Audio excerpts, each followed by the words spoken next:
All right, I'm going to talk about something I don't like to talk about. This is a truth that is proven to me, and I don't like it to be true. But we're going to discuss the fact that talent matters.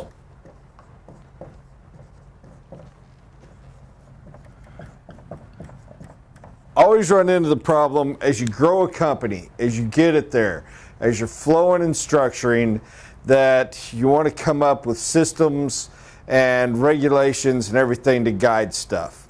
And people are like, well, I can't do. The curse you have as you succeed is there is more business for you than you can handle. There is more need for you than you can give. You start promoting yourself into a management level. But the truth is, you don't want to cheat people. You want them to have the product you have available. You want them to have the service you can give them. You want to be able to bless their lives like you have the people that came before them. There's a reason that they are coming to you. Pardon me just a second. So, you don't want to pass on any business. Not to mention, it's kind of rough. How do you choose which one to go to? So, what happens is you hire an assistant.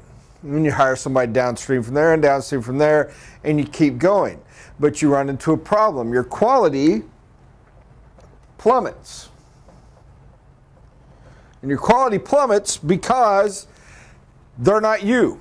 And you reach that great curse of the ceiling of how do I duplicate myself? So then you start saying, well, I'm just going to have to hire 2 or 3 people. I'm so amazing that it takes, if 3 people doing the job, they can handle it. Well, 3 can't produce what I was able to do, so we're going to hire 4. Well, 4 can't do it, so we're going to hire 5. And they're like, well, why 5 can't do it? Well, they need trained. Well, I don't have time to train them. I'm busy as heck. If I wasn't swamp busy, I wouldn't have gone downstream and hired these people in the first place. So how do we train them? How do we measure? How do we get there? And the answer is systems. You come up with systems and guidelines and rules to lead them through. So we're going to make it simple. We're going to turn you into cattle going through chutes. You want to turn left, too bad. You hit the steel wall, you got to keep going. And we're always pushing, so we're going from the back. Reality is this produces good enough results that it does work and it does come into play. The curse of it is it never works perfect. It never works great. You know why? Because the talent is not there. I'm going to use a silly metaphor. With the silly metaphor because this is where this idea came for me. Somebody was talking about rhythm. Rhythm leads to the rhythm is going to get you. Rhythm going to get you is the classic Gloria Estefan song, which I don't really like, but I've heard so many times I can do the dance for you. Rhythm is going to get you. You can too. We all can. We can dance together. But what hits me is there ever been a worse name in the history of successful pop music than Gloria Estefan and the Miami Sound Machine? I think Miami Sound Machine is lamer than even some of the bands like Casey and the Sunshine Band or the Village People. I mean, this is disco bad. This is 1970s disco lame. The Miami Sound Machine. Oh my gosh, it just kills you how bad it is. So much so maybe part of it you could say it succeeds on a kitsch level, but here's my challenge to you. Name doesn't matter. Talent matters. The guys in the band for the Miami Sound Machine were talented. The guys putting together those rhythms had talent. Rhythm is going to get you, silly song. Gloria Estefan, mediocre singer at best. She wouldn't have made it through probably Hollywood and American Idol. Okay? Not saying she's not a nice lady. I'm not saying anything like that. You may love her music. I'm not knocking that either. I'm just telling you the truth. Mediocre. Mediocre still better than me? That's okay. But she had talent. She had an ear. She had a charisma. Some people in the band had skill. I could give them a great name. I could name them Metallica. I could call them Rolling Stones. I give them a great name. That doesn't mean they can play their instruments. It doesn't mean they know how to write a song. It doesn't mean they know how to perform. Talent matters. Talent matters to the point that the lamest name in history is one of the most successful bands of my adolescence. and probably yours as well. Why? Because name is cool. Systems are cool.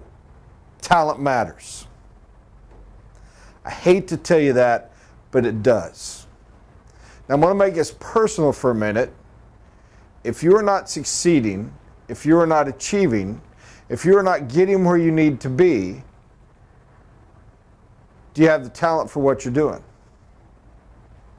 And I'm not trying to run you out of something. I'm not trying to tell you to quit, but I'm going to say this. If God blessed you with the talent for going right, but you're going left, why don't you quit going left and go right? If God blessed you with the talent to be a designer, design. If He blessed you with the talent to be a engineer, engineer. Now this is sales training, so I'm going to go over this. I'm going to be respectful for every one of you. There are different types of sales. We've reviewed this so much over the years. There are different personalities, different styles. Figure out yours. If you're a pressure leverage salesperson, that's the talent that you were given. Use that talent. But if you hire somebody that is a relationship and a soul and state and a fact-based salesperson, don't get mad at them and try to make them be a leverage salesperson. Or if you are that type and you hire a leverage guy, cut him loose. And if you are trying so hard to be like your hero who's the leverage guy, but your talent's here, follow that talent. Conversely, if you're in sales and you're watching this trying to survive, but you're drowning and dying, it doesn't mean you can't do it, but maybe it's not your talent. Maybe it's not your interest. Maybe you need to get out. Talent matters. Have systems. Measure your people. Track your quality. But guys, if they're not succeeding, there's a point where you need to say you don't have the talent. And money does not dictate talent. When you get talent, pay it. Talent's worthy of their pay. They will earn back for you tenfold. It's that person that's worked for you that your attitude is, I have no problem paying him 20 grand a month. He makes me 200. Your problem is I don't like paying that guy 4 grand a month because he only makes me 5, which when I take all the expenses it takes time around means he's losing me 3 or 4 grand every month. Those are the curses. Talent matters. This is a twofold message, and it might be a little confusing, but hopefully I got something through to you that you can pluck a little magic out of it. When you're dealing with your employees, if they're not giving you the results you need, they don't have the talent for the job you have them doing, most likely. Adapt to the talent they have or replace them and find somebody who has the talent in the area that you need. If you are not doing well, do you have the talent necessary for what you do? Lame clothes. My friends, the rhythm is going to get you. It's going to. If you don't have the right talent for the job, the rhythm's going to get you. You're going to go down. If you do, the rhythm's going to get you. Keep going, keep pushing, keep struggling, keep fighting, keep loving, keep dancing. Success is right around the corner. Literally. Hope it helped. Thank y'all for listening.